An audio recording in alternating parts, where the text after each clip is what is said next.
सरांच्या डोक्याला तेलच दिसाना. पैसे पैसे पगार झाला का नाही अजून? म्हणजे एवढा महत्वाचा शिवाजीचा इतिहास शिकायचा असतो सरांना, पण यांच्या डोक्यात कोणते कपडे घातले, काय घातले, कोणत्या रंगाचे, कसे आले, काय केले, काय खाल्ले, सगळं तसं भरलेलं. आणि वर्गात आल्या आल्या ते सुरू होतं.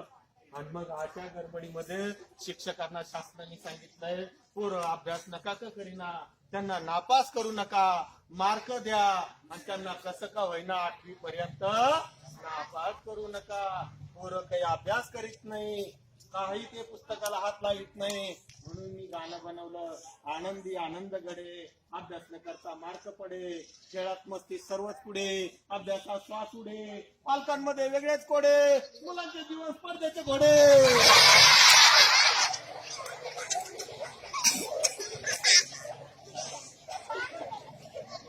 सर्वजण लक्ष द्या इकडे.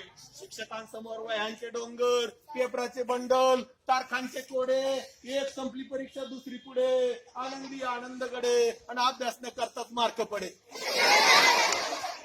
कार्यक्रमाची झुंबड उडे, teachers day, parents day, children's day, अरे सर्वांना पळवा पुढे, अशानं कुठं देश घडे, आनंदी आनंद गडे, आणि अभ्यास न करताच आता जमाना आलाय. काय करा तुम्ही सांगा, आता शिक्षकांना काय फाशी घ्यावा? पोरं अभ्यास करीत नाही, टीव्ही पासून तर दूर जात नाही, खायला तर कुरकुऱ्याचा पुडा, आणि एक कुरकुऱ्याचा पुडा खाऊन दिवसभर कुरकुर कुरकुर कुरकुर कुरकुर.